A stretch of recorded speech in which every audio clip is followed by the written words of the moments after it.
اگلا سوال غلام محی الدین جیلانی بمبئی کی طرف سے ہے، اور سوال سے پہلے ان کے سوال کی تمہید یہ ہے کہ جیسے ہی ربیع الاول شریف کا چاند نظر آتا ہے تو خاص طور سے ہندوستان میں اور پڑوسی ملک میں غیر مقلدین وہابی دیوبندی رسول اکرم صلی اللہ علیہ وسلم کے جشن میلاد منانے کے تعلق سے سوشل میڈیا پر اپنے آپ کو ایکٹیو کر لیتے ہیں، اور اسے کہ صحابہ کے دور میں نہیں تھا اور نبی اکرم صلی اللہ علیہ وسلم نہیں منایا۔ ٹھیک اسی طریقے سے جیسے ہی رمضان المبارک کا مہینہ آتا ہے تو وہابیہ غیر مقلدین یہ میسج پبلش کرنا شروع کر دیتے ہیں کہ تراویح کی نماز جو ہے وہ اللہ کے رسول صلی اللہ علیہ وسلم نے 8 رکعت پڑھی ہے۔ انہوں نے 13 رکعتیں پڑھی ہیں، جس میں 8 رکعت جو ہے وہ تراویح کی تھی اور 3 رکعت وتر کی تھی، اور ایسے ہی حضرت عمر نے حکم دیا، پڑھایا نہیں، اور حضرت علی نے اس کو روکا، جیسا روافض کا اس طرح سے دعویٰ ہے۔ تو ان تمام صورتوں میں وہابیہ کا دعویٰ یا روافض کا جو طریقہ ہے، اصل نفس مسئلہ کیا ہے، اور رسول اکرم صلی اللہ تعالی علیہ وسلم کا تراویح کے تعلق سے معمول کیا تھا، اور بعد میں صحابہ کرام رضوان اللہ تعالی علیہم اجمعین کا طریقہ کیا رہا، اور اس کے بعد سے اب تک اہل سنت و جماعت میں یہ طریقہ رائج رہا، تو اس کی قدر تفصیل آپ ارشاد فرما دیں تو کرم ہوگا۔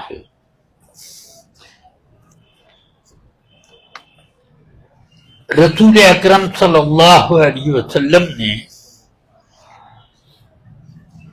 رمضان کی کچھ نمازیں پڑھی بھی ہیں اور اس کے بارے میں حکم بھی دیا، بخاری وغیرہ میں ہے من قام لیلۃ رمضان من قام رمضان ایمانا واحتسابا غفر له ما تقدم من ذنبہ۔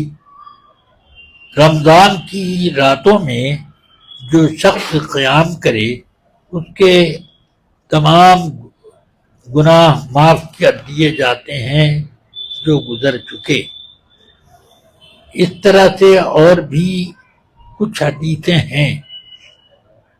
اب یہ کہ رسول اکرم صلی اللہ علیہ وسلم نے کتنی رکعتیں پڑھی، ان میں بھی کچھ واضح صورت تو نہیں متعین کر سکے لوگ، لیکن صحابہ کرام رضوان اللہ علیہم اجمعین وہ تراویح پڑھا کرتے تھے مختلف جماعتوں میں، یعنی مسجد کے اندر 4 6 10 آدمی ایک کونے میں، دوسری طرف کچھ لوگ، کچھ تیسری طرف کچھ لوگ، اسی طرح سے مختلف گوشوں میں صحابہ کرام پڑھ لیا کرتے تھے جماعت بنا بنا کر۔ حضرت سیدنا عمر فاروق رضی اللہ تعالی عنہ نے فرمایا کہ یہ نماز تم لوگ متحد ہو کر کے پڑھو، ایک جماعت ہو۔ سیدنا ابی بن کعب کو جو صحابہ میں اقرأ القرآ مانے جاتے تھے، یعنی قرآن مجید کے پڑھنے میں سب سے زیادہ پرکیف ان کی قراءت تھی، اور رسول پاک نے بھی ان کے بارے میں فرمایا کہ ابی اقرؤنا، ابی ابن کعب ہم میں سب سے اچھے قاری ہیں۔ تو حضرت سیدنا عمر فاروق رضی اللہ تعالی عنہ نے ان کو حکم دیا کہ آپ امامت کریں، اور یہ متعدد جماعتیں جو مختلف گوشوں میں ہوتی ہیں سب کو متحد کر دیا جائے۔ اس پر کسی صحابی نے کوئی اعتراض نہ کیا اگر یہ کوئی کام اپنے اندر کراہت یا کوئی عیب رکھتا ہوتا تو صحابہ اس پر خاموش نہ رہتے. یہ وہابیہ جو یہ کہا کرتے ہیں کہ صحابہ کے زمانے میں میلاد یہ نہیں ہوا، یہ نہیں ہوا، وہ نہیں ہوا، تو وہ لوگ تو یہ صحابہ کو آخر دلیل مانتے ہیں جبھی تو ایسا کہتے ہیں. پھر صحابہ جب ایک جماعت پر متفق ہو گئے اور 20 رکعت کی جماعت پر متفق ہو گئے تو پھر اس پر اعتراض کرنے کا کوئی سوال نہیں. باقی یہ رہ گئی بات کہ حضرت عمر فاروق رضی اللہ تعالی عنہ کا گزر ایک روز گزرتے ہوا تو فرمایا نعم البدعۃ ہذہ، یہ کام اگرچہ نیا ہے مگر بہت عمدہ ہے، اور اس پر کسی نے بھی اعتراض نہیں کیا ہے. تو اس لیے صحابہ کرام کو جب رسول پاک نے فرمایا کہ اصحابی کالنجوم بأیہم اقتدیتم اہتدیتم، ہدایت کا تارا ہے میرے صحابہ، ان میں سے جس کی اقتدا کر دو وہ ہدایت پر. اب یہ لوگ ایک نئی صحابہ کی ڈگر سے الگ کوئی ڈگر نکالتے ہیں تو یہ غلط ہے.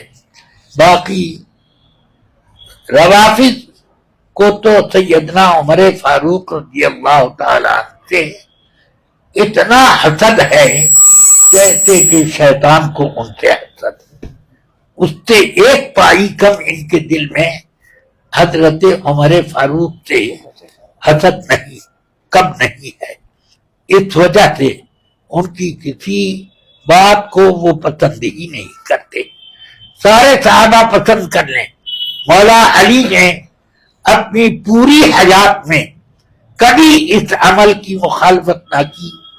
البتہ اب کچھ دنوں سے یہ آیا کہ حضرت علی نے اس جماعت کو غلط قرار دے دیا یا ترک کرا دیا. یہ وہ سب ائمہ اربعہ سے زیادہ بہتر شریعت کو سمجھنے والا کوئی بھی اب تک نہ پیدا ہوا. اس لیے ائمہ اربعہ میں سب 20 پر تو متفق ہیں. البتہ حضرت امام مالک 36 رکعت مانتے ہیں. سمجھ میں آئی بات؟ تو غالباً اس کی وجہ یہ ہوگی کہ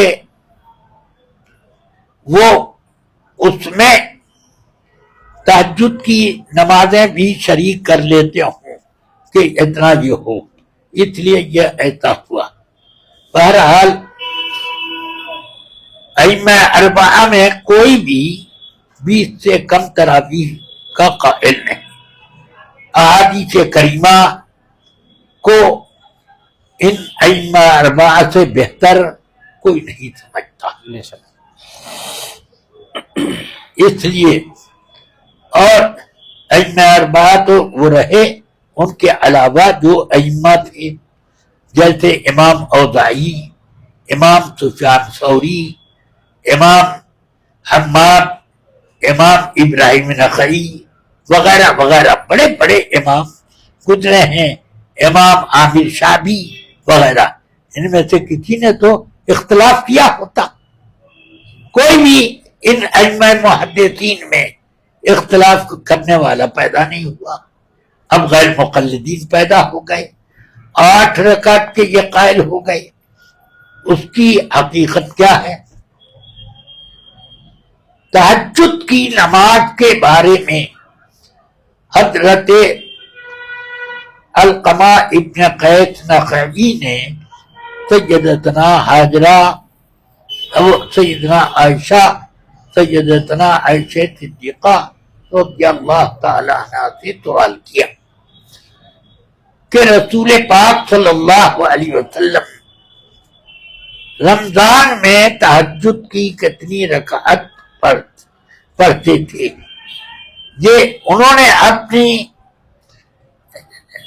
اپنے الفاظ میں تہجد کا ذکر نہیں کیا، مگر حضرت ام المؤمنین کے جواب سے یہ پتہ چل جاتا ہے کہ تہجد کے بارے ہی میں ان کا سوال ہے۔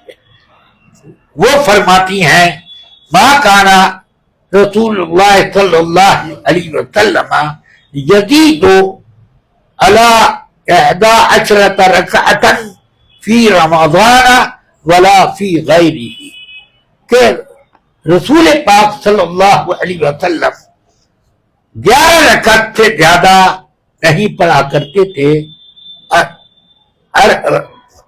یصلی 4 فلا تسأل عن حسنہن وطولہن ثم یصلی 4 فلا تصلی عن حسنہن وطولہن ثم یوتر ب3۔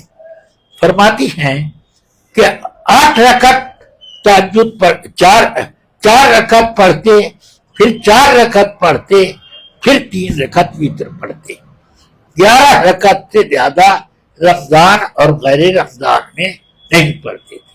تو کیا مطلب ہوا کہ یہ تہجد کی نماز کا سوال ہو رہا ہے، تراویح کا تو نہیں، جو کہ جس کے بارے میں رسول پاک نے فرمایا کہ من قام رمضان ایمانا و احتسابا غفر لہ ما تقدم من ذنبہ، وہ والی نماز نہیں ہے۔ یہ قام رمضان کا قیام الگ ہے۔ تو اس لیے یہ سوال کرنا اور جواب دینا متعین کرتا ہے کہ تہجد کی نماز رسول پاک اس طرح پڑھتے تھے کہ 4 رکعت پھر 3 رکعت وتر، بس۔ سمجھ میں آیا؟ کہیں یہ ذکر نہیں ہے کہ تراویح کئی رکعت رسول پاک پڑھا کرتے تھے، کہ یہ نہ بخاری نے علقمہ ابن قیس سے یہ روایت کی نہ کسی اور نے کہ تراویح کئی رکعت پڑھتے تھے۔ اس لیے یہ سب بیکار سی باتیں ہیں، الجھانے والی یا اپنی نفسانیت۔ خود سعودی عرب میں 20 رکعت ہوتی چلی آتی تھی، کوئی اعتراض نہیں تھا۔ جو آج کل گہوارہ بنا ہوا ہے غیر مقلدیت کا، اب آ گیا کہاں سے کرونا، تو کرونا کی وجہ سے 20 کی 10 ہو گئی۔ اب یہ صحابہ کا عمل ہے 10 نہیں، یہ کرونا کا عمل ہے، تو کرونا کے ہم لوگ تھوڑی کرونا کی حدیث مانتے، ہم تو حدیث رسول پاک کی اور صحابہ کی مانتے۔ صحابہ میں حضرت عمر کے ایک مسئلے پر لوگ غور کرتے تھے اور سب باتیں باقاعدہ نہیں قبول کر لیتے تھے، ایسے ہی نہیں قبول کر لیا کرتے تھے، بلکہ ایک مرتبہ آپ نے اپنے وعظ میں کہا میں آپ کو ایک چیز کا حکم دوں گا، کیا آپ سب لوگ اس کو مان لیں گے؟ تو کسی نے کھڑے ہو کر کہا، غالباً کوئی عورت تھی، اس نے کھڑے ہو کر کہا آپ کی وہ بات ہم مان لیں گے جو رسول پاک کے فرمان کے خلاف نہ۔ سبحان اللہ۔ ہاں، تو انہوں نے اس پر اس کو داد دی کہ الحمدللہ ہمارے بیچ میں ایسے اصحاب اسلام ہیں جو ٹیڑھا ہونے والوں کو سیدھا کریں۔ سبحان اللہ، ہاں، سبحان اللہ۔ تو اب یہ کہنا ہے کہ اگر حضرت سیدنا عمر فاروق رضی اللہ تعالی نے 20 رکعت پر لوگوں کو جمع کر دیا